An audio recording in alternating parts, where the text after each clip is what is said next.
모낭충에 의해서 피부염이 발생하는 경우 대표적인 건 지루성 피부염을 갖고 있는 경우 이게 낫지 않았을 때 모낭충 이상 증식해서 로사세아, 주사 피부염을 유발하는 경우들이 많죠. 그리고 여드름량, 구주염 같은 거나 혹은 비강진 같은 걸 유발하는 경우들이 많기 때문에 적절하게 진단을 하고 모낭충에 대한 치료하는 게 굉장히 중요할 것 같습니다. 안녕하세요, 묘한의사입니다. 모낭충이라고 들어보셨나요? 많이 들어봤을 수 있는데 사실 모낭충이 정확하게 무엇인지를 잘 모르는 경우가 많습니다. 그리고 이게 왜 중요한지 모르는 경우들이 많거든요. 그런데 꼭 알아야만 되거든요. 그래서 오늘 이 시간에는 모낭충에 대해서 한번 다뤄볼 건데 결론부터 우선 말씀드릴게요. 모낭충은 지루성 피부염과 같이 병발되는 경우들이 많습니다. 그로 인해서 주사 피부염으로 발전할 수 있습니다. 그래서 중요하다고 보시면 돼요. 지루성 피부염이 있는 경우에 피부염에 의해서 유수분 밸런스 및 피부 상재균의 분포가 불균형해지면서 정상적으로 존재해야 될 모낭충의 양들이 있거든요. 근데 이게 폭발적으로 이상 증식하는 겁니다. 이상 증식을 통해서 이 모낭충에 의해서 염증 반응들이 생기거든요. 그래서 주사, 로사세아를 나타낸다라고 보시면 돼요. 그런데 이때 모낭충에 대해서 이해가 없으면 사실 호전이 잘 안 되고 관리하는 방법을 모르는 경우들이 많습니다. 그래서 모낭충을 정확하게 이해하고 관리하는 게 굉장히 중요할 수 있습니다. 그러면 본격적으로 모낭충에 대해서 한번 알아볼게요. 사실은 모낭충은 징그러운 기생충이거든요. 그래서 굉장히 징그럽습니다. 이게 내 피부에 살고 있다라고 생각하면 사실 끔찍할 수 있거든요. 그런데 모낭충은 원래 누구나 다 갖고 있는 그런 기생충입니다. 다 있어요. 그런데 그 양의 차이만 있는 거라고 보시면 돼요. 모낭충은 원래 각질 형성 세포가 죽어서 나오는 각질들과 피지들을 먹고 사는 청소부라고 보시면 돼요. 피부에 누구나 있는 것인데 문제는 이 숫자가 많아졌을 때 질환을 유발하거든요.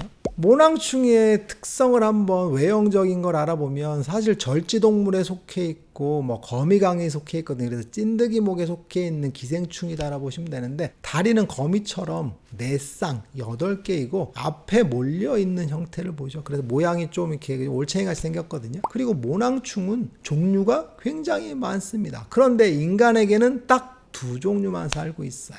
데모덱스 폴리클로룸이라는 게 하나가 살고 있고 그리고 브레비스라는 놈이 살고 있어요. 그래서 하나는 긴 놈, 하나는 짧은 놈, 이 2종류가 존재한다고 보시면 돼요. 모낭충의 크기는 아까 얘기했던 것처럼 데모덱스 폴리클로룸 크기는 0.3에서 0.4mm 정도라고 보시면 돼요. 생각보다는 좀 큽니다. 그리고 브레비스는 그거보다 작은 0.1에서 0.2 정도, 1mm의 한 10분의 1 정도라고 보시면 되니까 눈으로 보려면 어떻게 보면 볼 수도 있을 수 있는 거예요. 그래서 작은 거긴 합니다. 그래서 우선 모든 사람에게 있는 것이기 때문에 정상인도 있고 피부가 안 좋은 사람도 있습니다. 있는 건 동일한데 사실 이 모낭충에 있는 밀도 차이가 병을 만드냐 안 만드느냐라고 보시면 돼요. 그래서 모낭충을 검사할 때는 단위 면적당 개수를 따집니다. 1cm 제곱에 한 마리 이하가 검출되는 게 정상이라고 보시면 되고 모낭충으로 인해서 증식된 경우는 사실 10마리 이상 검출되는 경우가 많죠. 그래서 10배 이상 차이가 난다고 보시면 돼요. 그러면 왜 모낭충이 피부에 염증을 만들까요? 근데 정상적인 상황보다 이상 증식했을 때 왜 염증을 만드냐? 이게 되게 중요하거든요. 이거는 모낭충이 갖고 있는 특징 때문에 그렇습니다. 모낭충의 일생을 살펴보면 알에서부터 부화해서 9.5일에 성체가 되고 성체가 된 후에 5일 정도만 살게 돼요. 그래서 수명은 대략 2주 정도인데 문제는 항문이 없습니다. 그리고 사는 게 2주 동안인데 2주 동안에 각질과 피지를 먹고 사니까 몸속에는 노폐물들만 쌓여있는 거죠. 그런데 얘가 죽을 때는 주로 터집니다. 그런데 일시에 뻥 터지기 때문에 분비물들이 일시에 나오니까 피부에 트러블을 일으키는 건데 밀도가 작을 때는 사실 트러블을 안 일으키는데 밀도가 많을 때는 엄청나게 트러블을 일으키죠. 그래서 굳은 농포 같은 것들을 만들게 되는 거죠.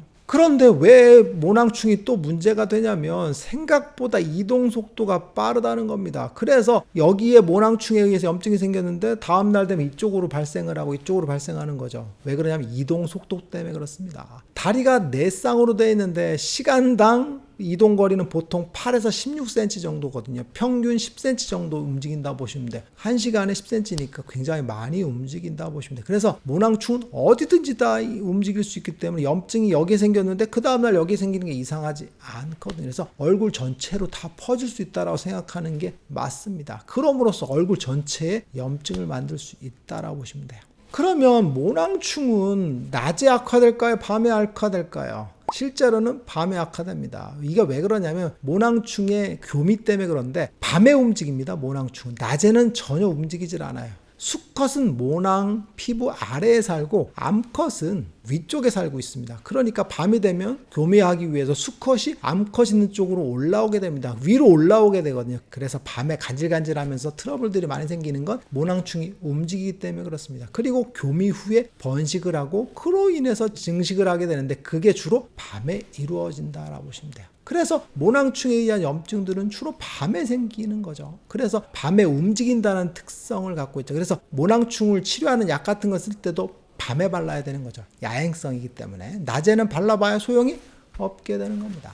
그러면 모낭충에서 가장 중요한 게 뭐냐면 모낭충이 피부염을 유발한다는 거죠. 모낭충이 얼굴에 살아도 사실은 나한테 해를 미치지 않으면 상관없잖아. 그런데 해를 미치는 경우가 있죠. 증식했을 때. 그래서 모낭충에 의해서 발생하는 피부 질환을 아셔야 된다라고 보시면 되는데 통칭에서는 이제 모낭충증이라고 하거든요. 그래서 얼굴에 염증을 유발하는 게 모낭충증의 특징이라고 보시면 되는데 대표적인 게 고름 물집형 주사 이런 걸 나타내 거죠. 그래서 코와 코 주변에 혹은 홍반성 구진과 농포들의 특징을 보이는 게 대표적으로 이제 로사세아 주사 형태의 모낭충이라고 보시면 될 것 같고 그리고 여드름도 유발하는 경우들이 많아요. 그래서 여드름처럼 뭐가 발생을 하면서 염증이 올라오는 경우도 데모덱스에 의한 염증이다라고 보시면 돼요. 그리고 구주위염이라고 해서 여자분들이 많이 호소하는데 턱 밑에 염증이 생기는 경우들이 많거든요. 이런 것도 모낭충이 이상 증식했을 때 발생하는 경우들이 많죠. 그리고 흔한 건 아닌데 아주 드물게 나타나는 모낭 비강진이라는 게 있어요. 요건 조금 어려울 수 있는데 가려움증이라던가 자결감 같은 걸 호소하면서 얼굴이 빨개지는 형태가 되는데 좁쌀 같은 것들이 평면화되면서 발생하는 것들이 있어요. 그래서 특징적으로 모낭 비강진이라고 보시면 되는데 얼굴에 여드름도 아닌 것이 막 작게 나면서 얼굴이 빨갛고 까만 형태를 보이는 박힌 형태의 점들을 나타내는 게 있는데 이런 것들도 모낭충에서 발생하는데 이유를 모르고 있으면 왜 그런지를 전혀 모르는 질환 중에 하나라고 보시면 될 것 같아요. 이상에서 살펴본 것과 같이 모낭충이라는 건 여러 가지 질환들을 유발을 하고 여러 가지 형태적인 특성을 갖고 있어요. 그래서 그런 모낭충이 이런 형태를 통해서 왜 무슨 병을 유발하느냐는 걸 아는 게 중요한데 대표적으로 가장 많이 유발하는 게 지루성 피염과 결합했을 때 주사 형태를 보인다라고 보시면 돼요. 그리고 기름진 피부를 좋아하니까 화장을 자주 하거나 아니면 유분기가 많은 에나멜 성분이 함유된 선크림 같은 걸 자주 쓴다든지 아니면 화장품을 많이 바르는 경우에도 모낭충이 살기 좋은 환경이 조성되겠죠. 그래서 갑자기 모낭충증이 발생되는 경우들이 많죠. 그리고 물세안만 하는 경우에도 피지가 제거가 안 되니까 악화되는 경우들이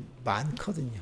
그래서 여러 가지 요인들에 의해서 모낭충은 쉽게 증식되는데 지루성 피부염의 경우에 가장 대표적으로 증식이 잘 되고 오랫동안 질환을 유발하는 경우라 보시면 돼요. 그렇다면 모낭충은 왜 요즘에 문제가 될까요? 사실 제가 모낭충에 대해서 알고 있었고 수십 년 동안 피부 질환을 보고 있지만 요즘같이 모낭충이 이상 증식하는 경우를 본 적이 없습니다. 옛날에는 모낭충이 사실 이렇게 많지는 않았어요. 그리고 주사 피부염도 이렇게 많지는 않았거든요. 근데 최근에 급증하고 있어요. 그러면 왜 이렇게 급증을 할까요? 첫 번째는 피부 장벽이 악화되고 파괴당했다라고 이야기할 수 있거든요. 그래서 지루성 피부염이 흔해지고 많아졌기 때문에 이상 증식할 수 있는 조건들이 많아졌다라고 볼 수 있어요. 그래서 피부염에 의해서 유수분 밸런스가 깨지고 피부 면역력이 떨어진 상태 이게 유지되니까 그렇거든요. 그리고 지루성 피부염이 장기화되면서 피지 분비가 억제가 잘 안 되고 각질도 많이 쌓였거든요. 그래서 모낭충이 좋은 먹잇감이 되기 때문에 지루성 피부염이라는 그런 요인들이 사라지지 않고 있는 게 모낭충이 증식하는 가장 첫 번째 이유일 거예요. 그리고 두 번째는 과도한 화장품의 사용입니다. 사실 화장품 사용량이 더 많아지고 있고 기술이 더 발전하기 때문에 더 예뻐지는 용도로 화장품들이 많이 개발되고 있거든요. 그래서 선크림을 많이 바르게 되는 경우들이 많죠. 그래서 매일매일 365일 쓰는 경우들이 많은데 선블럭이 코팅이 되다 보니까 사실은 피부 측면에서 보면 모낭충이 살기 좋은 환경이 조성되거든요. 모낭충은 피지를 좋아한다 그랬죠.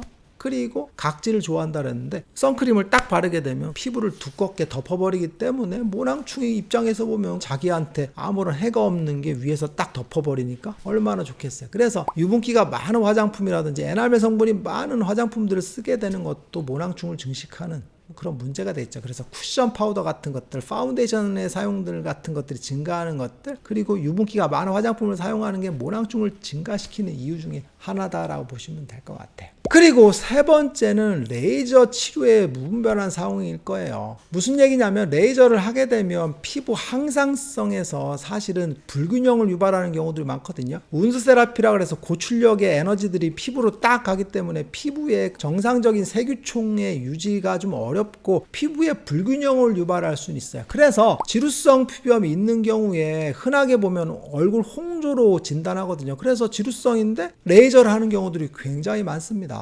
그래서 지루성 피부염에 레이저를 하게 되면 피부염이 뒤집어지죠. 그러면 뒤집어졌으니까 스테로이드의 연고를 주죠. 그리고 다시 또 레이저를 하고 또 뒤집어지면 스테로이드 주고 하는 경우들이 굉장히 많습니다. 그래서 얼굴 홍조 치료나 미용 치료를 위해서 레이저를 많이 쓰게 되면 피부염의 발생 빈도가 높아지죠. 그래서 지루성 피부염이 더 많이 자극되는 경우들이 많아요. 그래서 모낭충이 더 증가할 수 있어요. 그리고 또 하나는 레이저를 통해서 기생충의 환경들이 정확하게 유지되거든요. 그런데 갑자기 레이저가 딱 나와서 쏘이니까 평화로운 기생충 마을에 불균형이 이루어지는 거죠. 그래서 모낭충이 이상 증식하는 상황이 벌어지는 거죠. 마치 마이크로바이옴이라고 해서 우리 장내 세균총이 잘 유지되다가 항생제를 먹거나 혹은 약 같은 걸 잘못 먹으면 설사를 하게 되면 장내 세균총이 와르르 무너져서 유해균들이 증식하는 거랑 똑같죠. 얼굴에 마이크로바이옴에 해당되는 게 모낭충이라고 보시면 돼요. 균형 상태가 깨지니까 이상 증식한다라고 보시면 돼요. 오늘 이 시간에는 얼굴 피부염의 숨은 트러블 유발자 모낭충에 대해서 한번 알아봤어요. 모낭충에 의해서 피부염이 발생하는 경우 대표적인 건 지루성 피부염을 갖고 있는 경우에 이게 낫지 않았을 때 모낭충 이상 증식해서 로사세아 주사 피부염을 유발하는 경우들이 많죠. 그리고 여드름양 구주염 같은 거나 혹은 비강진 같은 걸 유발하는 경우들이 많기 때문에 적절하게 진단을 하고 모낭충에 대한 치료하는 게 굉장히 중요할 것 같습니다. 묘한사에게 궁금한 거 있으면 댓글 남겨주세요. 영상을 통해서 답변하겠습니다. 빠잉.